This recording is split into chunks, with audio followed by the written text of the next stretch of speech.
अस्सलाम वालेकुम। अच्छा सर, मेरी कारोबार जो है वो सुपर हाईवे M9 पे है, नागौरी सोसाइटी के पास। तो मेरी मूवमेंट थी, मैं M9 से आ रहा था कराची की तरफ।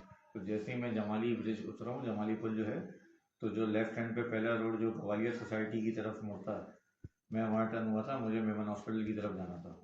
तो जैसे ही मैं उस रोड पर टर्न हुआ हूँ, तो मेरे पीछे भी एक टोयोटा करोला वाइट आई है, उसमें पुलिस की लाइट्स लगी हुई थी। उन्होंने मुझे उल्टा मारे, तो मैं समझा कोई सरकारी गाड़ी की है, कोई होगा।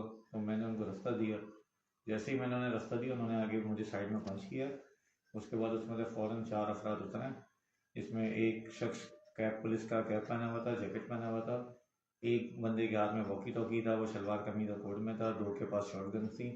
उन्होंने फ़ौरन मुझे गाड़ी से उतारा कि हम तुम्हें काफ़ी दिनों से ढूंढ रहे हैं, तुम्हें वॉच कर रहे हैं। उसके बाद उन्होंने मुझे अपनी गाड़ी में शिफ्ट किया। फिर मेरे हाथ बांधे, पीछे से आंखों पर पट्टी बांध दी है। और एक बंदा मेरी गाड़ी लेके सीधा आगे गवालियर सोसाइटी की तरफ ये लोग निकले स्पीड में। फिर इन्होंने गाड़ी आगे से यूटर्न भी लिए हाईवे की तरफ आने के लिए।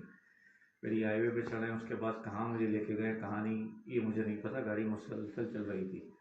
काफ़ी इन्होंने मारा। इन्होंने मुझसे सवाल किया कि गाड़ी के अंदर ट्रैकर होगा, ट्रैकर का एक्सेस दो। तो मैंने कहा गाड़ी में कोई ट्रैकर नहीं है, मुझे नहीं पता, गाड़ी मेरी नहीं है, मैंने नहीं ये बयान दिया। तो उसके बाद इन्होंने खैर काफ़ी तशद्दुद किया, लेकिन मैंने इन्हें नहीं बताया। फिर मेरी गाड़ी के कंसोल में 4,15,000 कैश था, वो इन्हें मिला। मैंने इन्हें कहा वो रख लें।